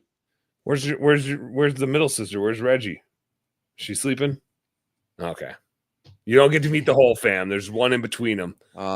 Two awesome, beautiful kids, man. You're a blessed man this Thanksgiving. Something like that, right, Kraz dog? So Kraz is 3. How old are you? What? I don't know. You look older than 3, buddy. You look 4. No? Can you say stuff, or are you just here to giggle? 3? Can you say 3? Or what do you say? 3? Something like a 3-year-old would say. 3? You're just gonna giggle. Yeah, he's Cross would get on good with my little guy. He's 2.5. Beckham's 2.5. So you guys oh would be man, you pretty guys would close have in so much age. fun. Speaking of double trouble, man. That'd be it. That'd be it. This boy knows how to roughhouse. He knows how to play. He's got 2 older sisters, and they just beat the crap out of him. It's just nonstop. Yeah, like they don't hold back because he just goes right in. He's full speed, you know, and they don't lay off one bit. That's all they got. That's awesome. That's awesome. I want to hit Dave. I want to hit on your book and what that process was, and like I know you've been working on it for a long time. You've like teased it up a few times. Yeah. Oh, crap, stop touching my mouse. I know you're still over there, but the screen changed because he started touching the key. He's on YouTube, man. What are you doing? Are you on the YouTube? Should we watch ourselves tomorrow? Okay. That's a good idea. My kids just think it's the coolest thing. They're like, oh, my dad's on YouTube. It's like, it's just not that cool. But I'm glad you guys think it's cool right now. It's pretty cool, man. It's cool to see with like fresh kids' eyes what they think is cool. It is. It's cool to see what they think is cool versus what I think is cool. I'm just doing my thing. Like when did the idea of like putting a book out there come into your mind, and like when did you even know what you wanted to write about? Like was it you knew you wanted to write something and then it was just finding the right time? Like how did it all come together? It was just a dream I had from God at 2 a.m. You know, write this book. Honestly, man, for me, it was just the title of the book. I've honestly had for years. I'm like, okay, it's like the biggest thing to solve for in this industry is get owners off the truck. And the process was like 3 years, start to finish. So it was like a long time. But I parked it when our son was born. I parked it for probably 6 months that I didn't really touch it. But yeah, did you find taking a break? Are you trying to get out of here, bud? Okay, go to bed. He's done. He's like, this is boring. Yeah. It's like we're talking about babies being born and parking. Yeah. I'm out of here. Yeah, I'm out of here. It's had nothing to do with me. Did you find like taking a break for 6 months, it made it hard to pick back up, or that when you picked it back up, you're like, oh, because sometimes you like work on a spreadsheet, you put it away for a while, or it doesn't save or whatever, and you come back to it and you're like, wait a sec, I got a better idea. Like, did it? No, it's that second one, man. You to take the break, or did it hinder you to take the break? Yeah, it was a huge benefit in that I would say when I thought it was ready, the book, it was probably like a 7 out of 10 at best. And then when I revisited it with fresh eyes after 6 months, I'm like, okay, I want to pick this back up.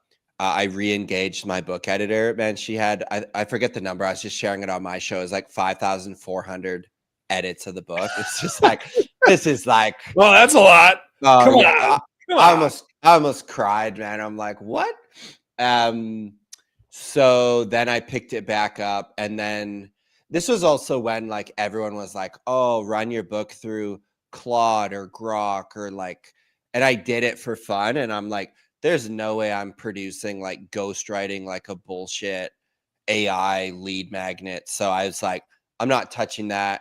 And so, yeah, the book finished pretty much 3 years to the day at 33,000 words written by me, over 5,000 edits, no AI. And then the audiobook we just announced today on Audible. And I narrated that whole book. Oh, I was going to say, like, yeah, did it all. It'd be hard to have somebody else do it. Yeah, it would. And as much as I love like outsourcing and hiring, I'm like, I like talking into the mic. So people are like, oh, it's the hardest thing to do, talk out your own book. Like I did it right here in this chair. It actually like wasn't that difficult. The hardest part was like, I like writing and I like talking. The hardest part was when the book was like written, it was almost like 50,000 words. And I had to like delete and move stuff. And like, that was the hardest part for me was because originally the first thing that the editor said, she's like, this reads like a podcast. I'm like, that could be a good thing actually, because I think our audience might like short to the point. So yeah, I'm glad it's done, man. Was it 33,000 words? Because that was what the publisher said. Like it's got to be this, or was that why? Like you'd get paid more if your book's longer, to be honest. But I was just like, I don't want to have this like behemoth, massive book.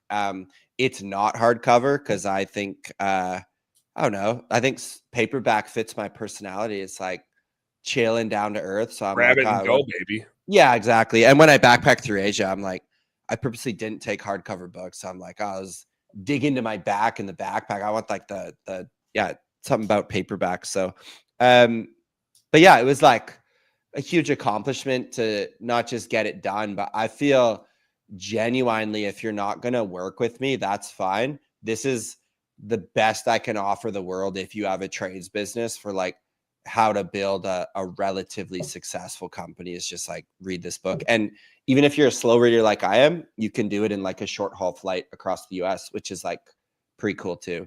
So it ended at like 150 pages and there's like diagrams and stuff in there. So it's like, it's good if you have like a squirrel brain like we both do. Yeah. Hell yeah.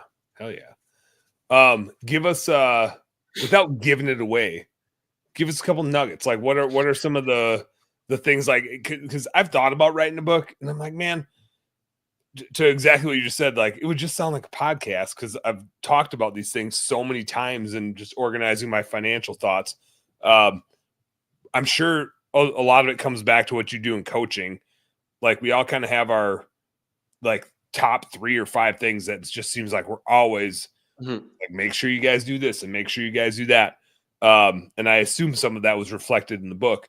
What are some of the big ones where you're like, man, you can't live without these things? Like this is like whether I'm coaching you, whether you're reading the book, whether you're talking to us on a podcast, what are the like heavy hitters? Get a good book, get a good bookkeeper, man. Number one, you know. Hell yeah. Oh yeah. I distilled it down to 9 key points. I don't have to rip them all, but the biggest thing is one I really nerded out was like the owner's time was chapters 4. That's just what after coaching so many people, I'm like, and you saw it today, man, like what the heck are they doing? Why are they not on their call with their strategic financial advice? Like it's dumb. So like, I think the biggest bear trap in any small business is the owner doing $25 an hour tasks. Like, and filter that to your own market. For me, where I am it was my mentor years ago, Dan. He said, do you know Revive could run paying the entire company $20 to $40 an hour? He said, if you just did $50 to $100 an hour stuff, you would blow this up. And I was like, really? And I tested that. And then I got my whole staff $20 to $40 an hour and they ran the whole company. It's like, all the owner needs to do is $100 an hour shit. So it's like, what is that stuff? Like, that's what I covered. And then that actually and don't tell us what that stuff is, you guys. Go get the damn book. You can tell it. I got it right here. No. You gotta go get the book. You gotta tease it. You gotta go get the book. But I gotta make $3 from the book, man. That's right.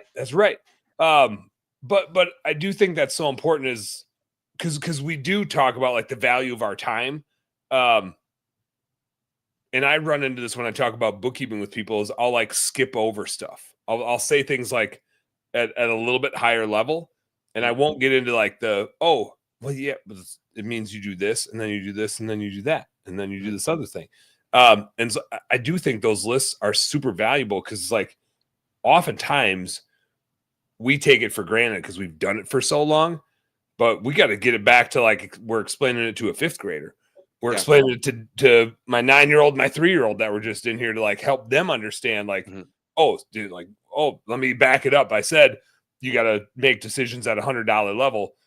Let me give you the list of like what those decisions actually are and which ones they aren't that you're probably spending your time on. And I mean, I think we all fall in this trap, especially as we start scaling, is we still want to be helpful.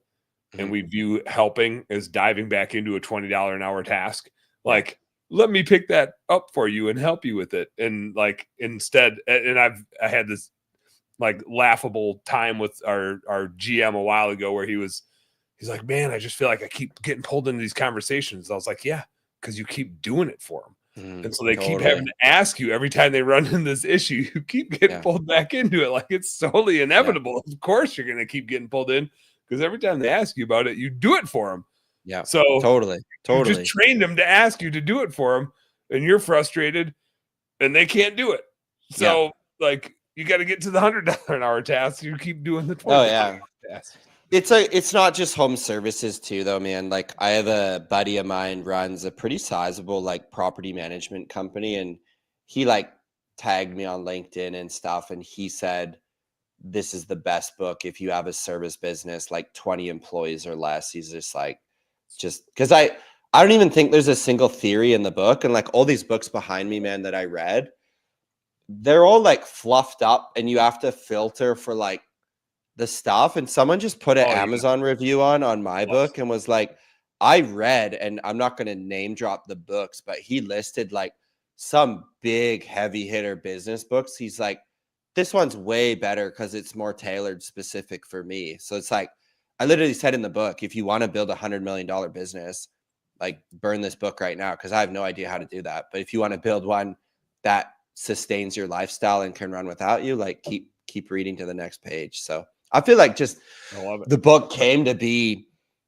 really me. And I got a lot of comments from my prologue. Like, I shared briefly kind of some beliefs I have and how I grew up. And then the coolest thing of the whole book, Dan, the Audible I did 90 minutes. You will like this, of, I call it sidebars. So the end of each chapter, I just like let her rip for 10 to 15 minutes. And that's awesome.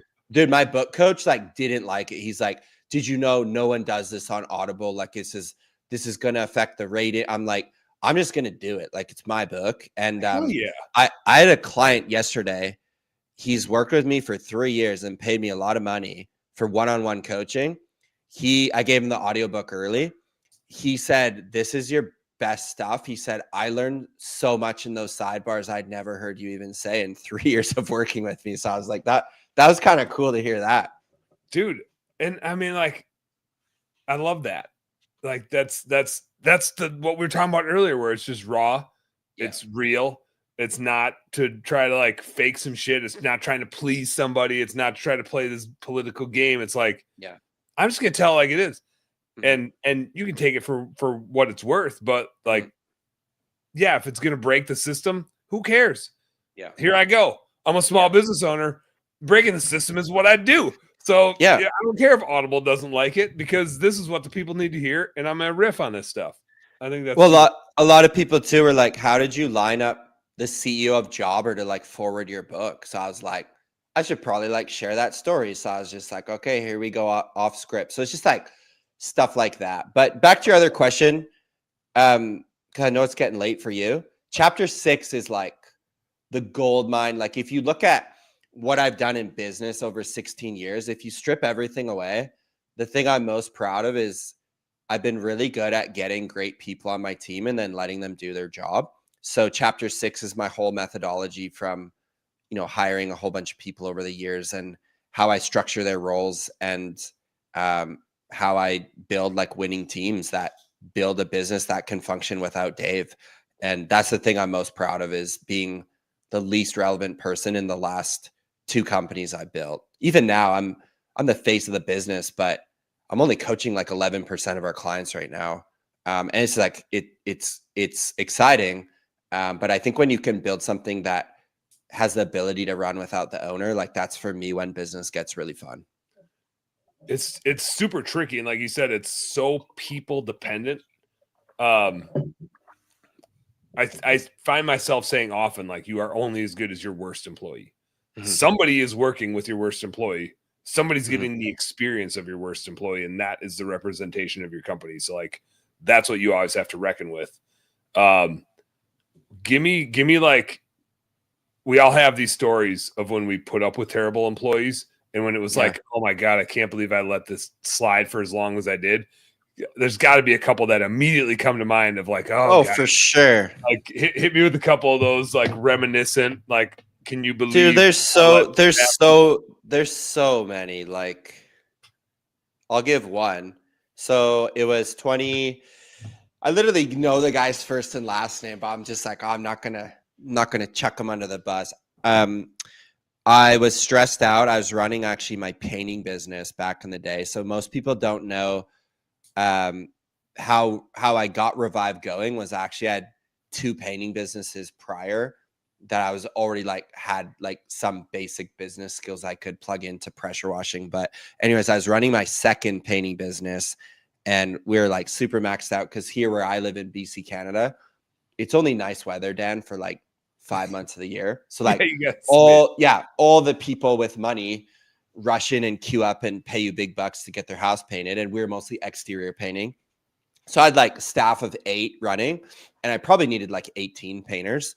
So I was just sitting at Starbucks every day, like interviewing people and sending these guys out to my crew leads. So I hired this one guy. I'll give his first name. His name was Bobby. And I brought him in, and I'm like, oh, he seems good. I didn't call a reference, but he had like painting experience. So he got a ride to the site because he didn't have a vehicle. That was like, not that that's always a red flag, but it can be indicative of not a great hire. And I paired him up with my crew lead, whose name was Regan, and Regan got him set up. Regan had to go run to another job site and do whatever, close out another crew. And he came back, dude. And this painter, like, we have a lot of vinyl sided houses here where you're painting like this like 3.5, 4 inch like wood trim all around the windows. And like, they're like gravy jobs to do. So they're really good to like set someone up to do. And Bobby, like, not only hit the wood trim, he caked it up on the vinyl window, which is like just terrible. And then caked it up on the other side, like not even the little vinyl strip, but like actually onto the siding. He was just like, and so he was full rain on this house for like 3 hours. And it was just like, I almost wanted to throw up. Like it was so horrific. So that was just like, yeah, like you paint enough houses, man, and all like the craziest stuff. I don't know how much I want to share on the show, but there's just, there's another couple just like crazy stories would leave you shaking your head. I'll share one more, man. Why not? This is a show I'm going to do it on. Yeah, these are my favorite. All right, so here's another one. I'm 23 years old. I'm running my first painting business. I hire all my college buddies to paint houses, including my little brother and my cousin. And I make them a crew, and they're actually like a really good crew. My brother was a really good painter. So we score this full interior house up in this really affluent area, and I set them up, and the homeowner's name is Scott, and he's a bit particular, whatever, walk him around. You got my best crew. Like, are you sure this is your best? I'm like, yes, my best crew. So they go at painting. That's always like red flag with the clients. Yeah. Like, I need the best price and the best people you got. It's like, okay, man. And so I'm going to set them up because I'm going to go sell other jobs, whatever. And they start the interior paint in the master bedroom. It's funny I'm telling this story because I told this at my brother's wedding. They start in the master bedroom, and Ben and my cousin's name is Stetson, and they're working their way through, and Ben is cutting in. He's cutting in everything, and Stetson's rolling behind him. So Ben gets ahead of him, and he's cutting really fast and like edging all the thing out. And he gets into the master, like crazy walk-in closet. Like he'd never seen anything like it. And we're painting this house over beige to like off-white. So it's like, it's pretty like prominent. So he takes his brush and he puts in the biggest, like he spent like a lot of time stenciling out the word boner on the wall, like just capitals, like full wall, like made a piece of work. And he knew Stetson was rolling behind him, but what he didn't know is that they were closing up for the day, and it was like 4 or 5 o'clock, whatever. Stetson never got to roll that part. So Scott comes home. I'm glad I told this. Scott comes home and sees like in his like $2 million house, like this boner written on his whole freaking wall. And dude, he called me, and like, I've been lit up a lot of times on the phone, but that was like, anyways, I was back at his house personally with Ben at like 6 a.m. and we're like apologizing, like cleaning his whole place. Thankfully, we still completed the job, but it was just like, you come with this student painting company and you're kind of fighting this stigma to like be professional. And like, we did a good job with that, but then you let your guard down with writes boner on the wall. Yeah, which is totally something we all would have done when we were 20. For sure. We totally would have done the same thing. Couldn't help ourselves. 100%. So yeah, like there's like that story didn't make it in the book, dude, but there's probably like 30 stories I could just like, that one has like the most humor, but there's other ones, dude. Like, what do you do when you're painting and you have to go number 2 and you're on a roof at a homeowner's house? It's just like, yeah, it is all these, so many stories. So it's, I could do a whole book on, just hiring stories. And I think I'm like the poster child for not portraying this like perfect turnkey business, but actually like there's a lot of stuff that goes on running a business, as everyone listening can attest to.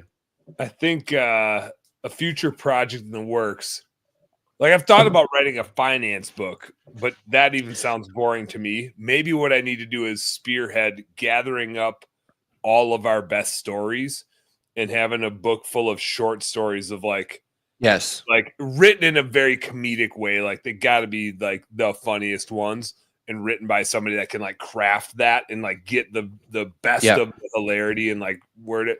But I mean, you can make a sitcom out of any of our businesses, out of home service businesses.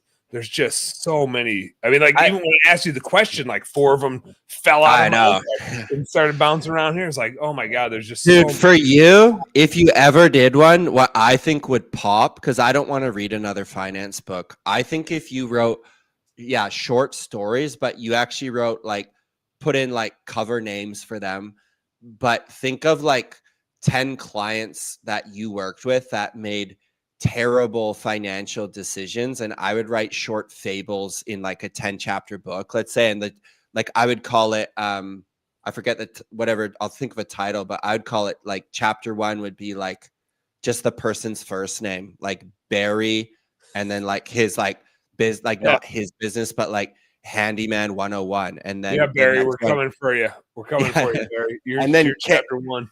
Caroline is like this huge thing. Like, I just think that would lend itself, because we all love stories. We always have. I think that would lend itself super good to do the opposite of that. Finance stories that don't suck. The thing, like, here's 10 examples of what not to do. I'd call it like the title of the book is like exactly what not to do. Dan Plata, founder of Best Damn Bookkeeping. Exactly what not to do. That's perfect. Exactly what not to do. I got a book coach ready for you, brother. When I've already convinced another one of my buddies to write a book, and I think not for thought leadership, but more for just centralizing your thoughts and your work is like, I'm at the point, man, I love doing my podcast. We might actually switch next year and just do monthly episodes, because I've now synthesized my knowledge out in a book in audio format. And I'm like, dude, if I can work with our clients more next year and do less public stuff on YouTube and podcast, I might actually enjoy that more for a year. So these are kind of the thoughts I'm having post release of like options that potentially could be realized next year. Do you have any interest at all in writing another book? Do you have ideas for another book? Or I do, yeah. I'm gonna grab everything and put it on. I'm going to cool it for a bit, man. But like, I've got a couple ideas. Like, I think this book could lend itself to being like a trilogy.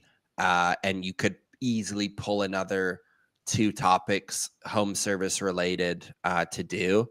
I have the reason why I enjoyed writing this is because I had no timeline. I originally thought it would take like 6 months max, and it took 3 years. So I've not like started manuscripting at all. So who knows what would happen. But yeah, I think I'd be surprised in 10 years if you invite me back on your show and there's not like a second book done. 3. I hope it doesn't take 10 years. I hope we have 10 more episodes by 10 years. I hope to talk about. I hope so, dude. But yeah, I think it's in the realm of possibility. Absolutely. Would it be I'm gonna go the other way with this. Would you go into anything non-business related? Like or like like we all have our like personal things that we do. I always tie hunting and fishing back to business all the time. They're like intense unknowns, a lot of variables that like in problem solving that goes into like the hobbies that I have. Which is probably why I get so attracted to stuff like that. Would it always be home service business focused, or do you have things that you tie in from like an external perspective? I think the next book probably would more likely be a topic around home service. Kind of what I'm doing, man, is I tried to hit 9 distinct topics in this umbrella in 9 chapters to see where the hands go up from readers being like, dude, awesome, would love more. And that'll kind of give me ideas of where to take it. Oh, yeah. But yeah, I would love to author a book that's honestly more on like personal side, as far as like not letting a business like erode your life, and how you could not like achieve goals, but I think, you know, really live a life outside of your business that you know, one of the top selling books ever, man, is The Top 5 Regrets of Dying. And it's a short read, but it's like someone had to put that into print, that people have read it and they're like, I should probably read this, while like both you and I were kind of like, yeah. It's like the number one regret of males is I wish I didn't work so hard. And it's like, here we are, grind it out, get her done. It's like, no, that's actually like the number one regret. Like there's a time and place, but there's like other things in life. So yeah, I think I would love to do something more non-businessy, personal side. Like as I become more aged, being a dad too, I think there's a lot, like you could do a whole book, Dan. You would be good at this too. Like, how do you run a business and be a dad? Like you could write, I would love to like write that, and not now because I've only been at it a couple years, but in 10 years, I think I'd have a little more to speak on. So that was the other thing with this book. It wasn't like Revive was a year old and had one good year. It's like, it's almost been 2 decades in home services. I'm like, I feel like I've like, not credible, but I have enough to like share that I could like start typing. Yeah, and there's enough experiences and, like you said, stories earlier. Like people love stories, and that's what like keeps the book going, is the stories that get intertwined in the lessons. Yeah. Yeah, it's interesting. There's so many different ways you can go with it. I started and I do, you know, a fair amount of like speaking up on stage, and you always you make a presentation and you give it over and over and over and over again, and you always feel like, damn it, I'm telling people the same shit I've always told them. I feel like podcasting is the same way. Like, man, I said the same stuff over and over again, and everybody's like, man, I heard you on this thing, and I've never heard that before, right? And you're like, what? I feel like I've been saying this to everybody for a decade, and where have you guys been? Like, thanks for reminding me now. And so I've learned not to worry as much about that, because somebody new is always listening, and the people that you've said it to 7 times haven't actually heard it 7 times. This might be the first time they actually like listened to it and understood it because it was relevant to their current situation. And so, but every once in a while, like you get bored with your own shtick or your own like thing that you're bringing to the table. And so every like, maybe like once a year, I keep adding a new segment to like, here's what like Dan has a set of expertise on, and here's how he's going to present. And so when I go to shows, obviously like my presentations are tailored towards that industry or that show or the thing that I'm there to talk about. But one that was really fun that I'm going to keep honing in on and giving more often. And it kind of goes back to me like restarting a brand new bookkeeping business and having to start from zero again, was setting goals. And like, what is it actually all for? What's the point of it all? Like really going deep in that. And it's a weird concept for a finance guy to go after, because initially you'd be like, well, money, of course, that's why we're all here. But like, we all know it's not, right? We all know there's a bunch of data that says like you need enough money, but like more money doesn't make you happier. People leave jobs not because of money, but because of managers and false expectations and culture and stuff like that. And so I've started like crafting a presentation around that. That's good for you. That's been super fun, because I'm really passionate about, like, I'm not money motivated at all, which is hilarious for a finance dude. Like money's a result. It's not a why. It's just the result that tells you if it's working. You got to do the thing that you like to do. And then you like the books and the money is the thing that tells you if it's working or not. Dude, that's so insightful. And like my personal thing is I find speakers launch into their stuff way too quick. And like when I don't speak that much. When I do though, the first few minutes at least is about me. And I did this in the book too. Like it's a bit of setting context of like, who I am. And I think like that, like you might already do that in your talks, but like I think people should know 5 or 6 things about you before like you start hitting them with a slide deck. I like those are the talks I love to listen to. Yeah, give them a little context as to like where you're coming from and why you got something to say about it. Yeah, 100%. And who let them in a bit on like who you are, especially in the day and age we are in now. Like it's very refreshing when people just like let that guard down, like we touched on. There's 2 slides that I do back to back, and I actually when I do when I use Higher Lead Chill because I own half of it, what Sean runs, and when I recruit, I do the same thing. I actually do like group interviews, and I present to our interviewees, and I have the same slides that I go when I am up on stage presenting at a conference. There's a slide that's like, who the hell's Dan? And it's just pictures of me, my wife, my 3 kids with dead animals all over the place. And I'm just awesome. I'd put pictures of my garden up there too, but they're not nearly as cool of me, like with a gripping grin with a big tomato. It's just not as cool as like a big set of antlers or a big fish.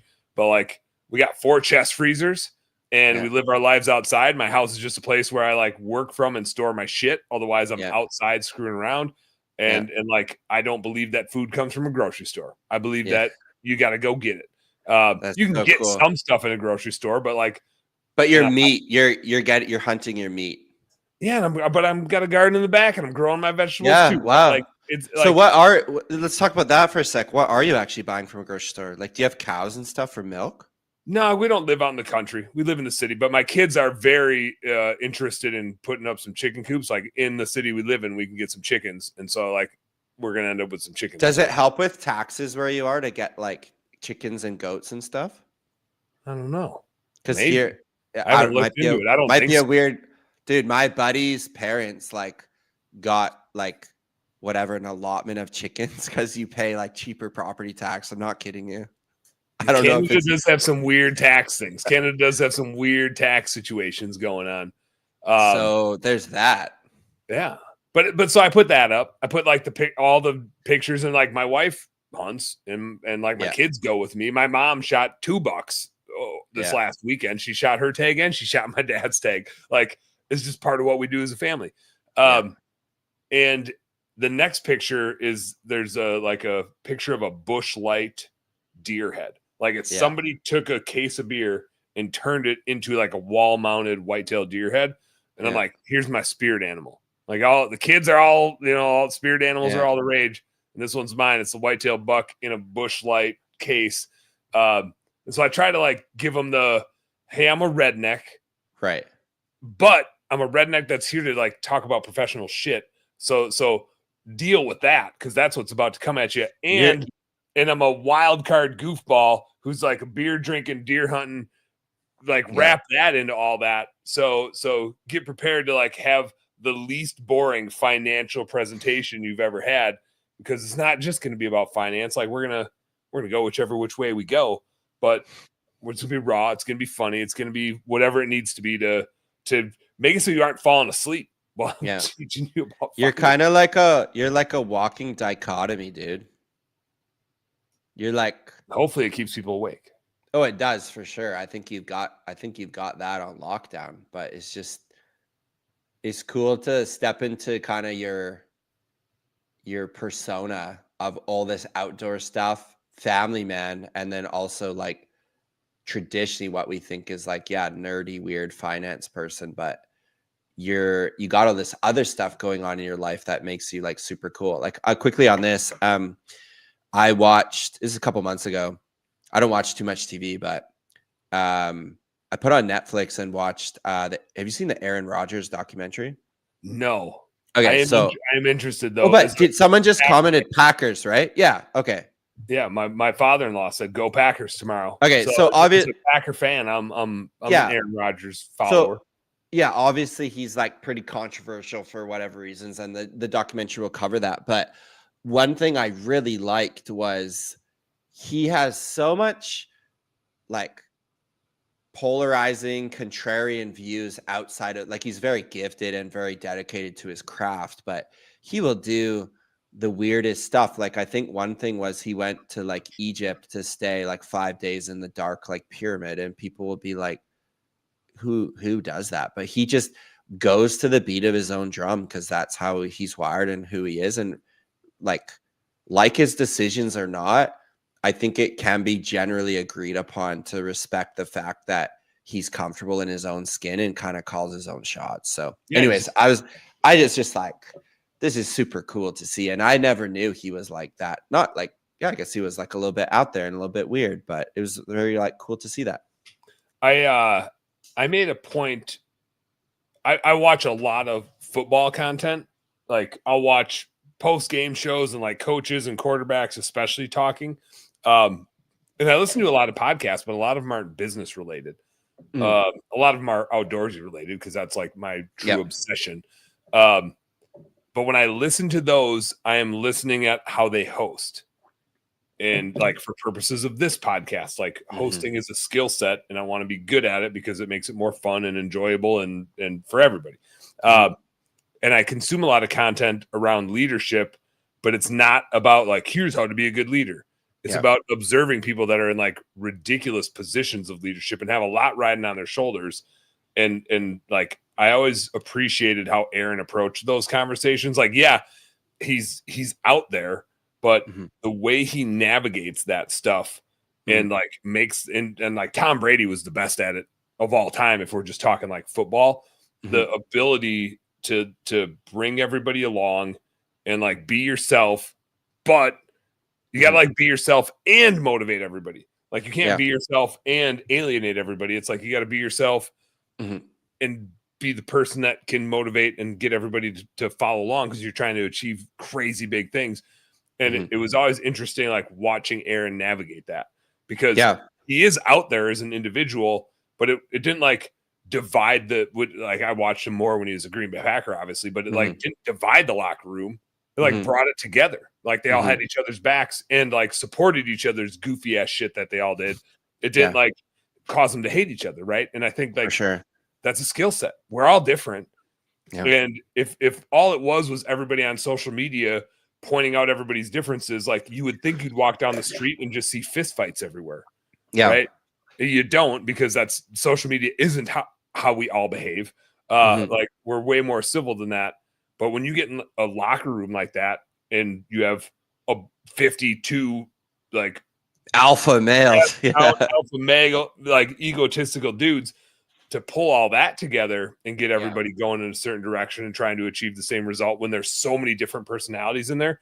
I think there's a lot to be said about that and getting up in front of a camera to talk about it with the world and being able to navigate those conversations. I think that's super interesting for me to watch, like regardless of which team I'm cheering for. I just like, there's a lot of pressure in those conversations and how they navigate those. I experience it through football, but whether it's basketball or soccer or whatever you get into, it's a lot. It's cool. Quickly on soccer, man, we got our sports team, Vancouver Whitecaps, are going deep right now. We play San Diego on Saturday, so that's it's exciting. And then we got we're one of the host cities too for the World Cup. Like obviously most of the World Cups throughout the US, but Vancouver's got a spot to host some games here. Yeah, isn't that crazy? Yeah. So little Canada's getting some host games. So we'll see if we're gonna buck up and go to a game or not. We'll see what happens. But regardless, he's got the city buzzing for sure. So with the MLS, what's like left? How many teams are left? I think there's 4. I know. Okay. I think like, so Whitecaps are playing San Diego. That's for the West. And I want to say the East is like Miami, and Miami's got to play someone, and then it's a final. I forget. Are the Loons out? Are my Minnesota Loons out? So I watched you guys, man. A couple nights ago, San Diego beat you guys. Yeah. All right. I have no idea what's going on in soccer. But if Minnesota was in, I'd be like, sweet. Yeah. No, it's kind of crazy because we're obviously like a tiny market, and MLS is really growing across the states, which is super cool.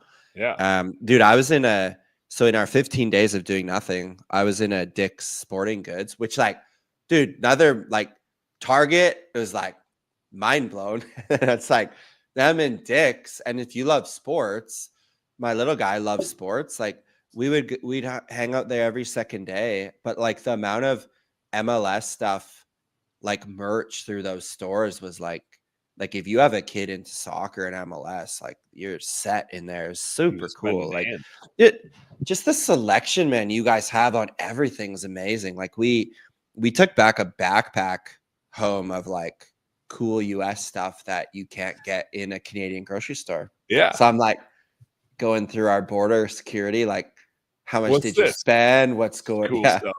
I know, right? Where'd you get this? So what I want to know is here's the double standard that I don't like. Why did Ben have such a hard time with Scott when he wrote boner on his wall? But somebody can put dicks across the front of a storefront and grow a sports empire with the word dicks on it, and nobody questions it. But your brother has a hard time for writing boner. It's unreal. I know, man. It doesn't make any sense, does it? It doesn't make. I think there's another chain too called Dick's, like tacos or something. Does that make sense? Not in Minnesota. There's not, but we're also not a Mexican food hotspot up here. Yeah, fair. In the Midwest. Fair. Is it cold where in Minnesota right now? Must be. Right now, so we were hovering around freezing, and then yesterday we got like the first snowstorm that came in. It went from like 50 degrees down to 20 degrees, and it did the thing where it rains and then sleets and then slushes and then snows. So you get like a nice layer of ice under everything. Now it's 24 out. It was like 40-mile-an-hour winds too all night. Whoa. So it's kind of sketch for driving then with the ice. Oh, it sucks. Like, I think the road crews, though, the first storm that we get, the road crews are pumped up. Like they're like, we're gonna get, like they're out there ahead of time. They're prepping everything. So like the roads weren't terrible this morning. By like late January, they're like, oh, another one. Then when you get those big storms, you can tell they're just like not quite like it's like holiday light season, right? Yeah. Early in the season, guys are just pumped. By this time of year, they're like, oh shit, like we got another new one today. We gotta go. I gotta go get supplies. We're out of clips. Like I just want to be done. That's why like a lot of our guys, man, were like like I was telling them, I think this Thanksgiving break's really good for a lot of these light guys because like a lot of guys I think aren't working Friday either. So you take like 2 plus the weekend. I'm like, I think 4 days not touching socket wire would actually like be like pretty good for you. Yeah. Mental health, physical health. How do I say this politely? Like just take a break. It is. Except Barry Little's not breaking, buddy. Dude, that guy's out cleaning gas stations right now. He'll be back up at 3 a.m. doing something else, and then he'll like take a 30-minute nap, and then he'll do stuff with his kids, and then his wife's got her Instagram account and like doing crazy cool stuff with all their plants. They don't stop. There's no stopping in the little household. There's nothing little about the little household. Yeah, his name is just like to send you on a rabbit trail to think he's little, but look at all the stuff he's doing. It's like when somebody's named Tiny, you know they're huge. There's nobody named Tiny that's actually small. It's very true. It's a great point. Dude, are you on Central Time? I'm on Central Time.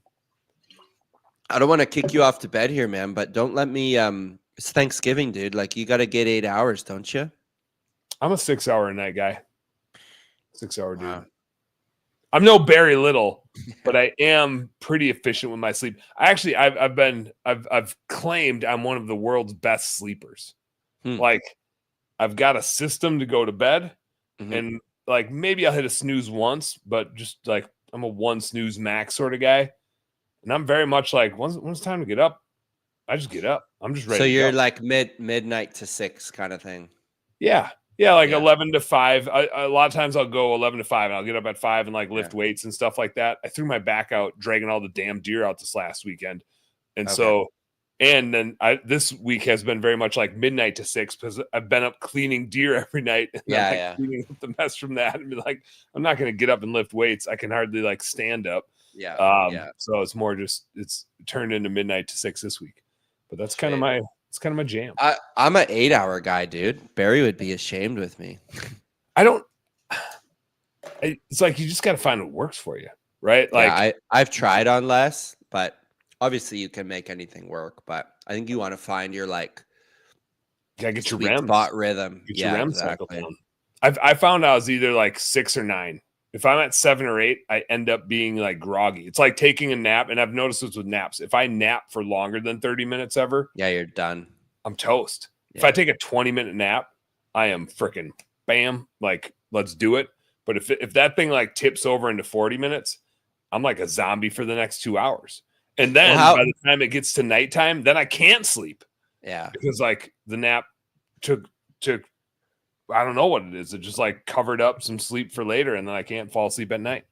So how old are you now? I hit the 4-0. Oh, you're 40. Dude, you look slightly younger than that. And I act way younger than that. So you look, my opinion, you look 37 and a half. That's good. And you act 27 and a half. No, I'm just kidding. That'd be perfect. If like that were all true. Tell your wife, fact check that with your wife, but that's just what I think. I think based on that tonight, she had to yell at me at the dinner table for throwing up Cheetos and catching them in my mouth. And then my 3-year-old therefore thought that was a good idea. Yeah. The other night I made my 7-year-old cry because I threw something, like I was just goofing around. Like I'm a middle schooler. I threw a toy and I hit her right on the bridge of the nose. Wasn't my goal at all. Her and I were just goofing, and I gave her like the ice. You need the ice pack. Just bonked her, and then I'm like, now I made my 7-year-old cry. Like I'm that dad, right? Like took it too far. I think she would argue 27 is giving me too much credit. That's funny.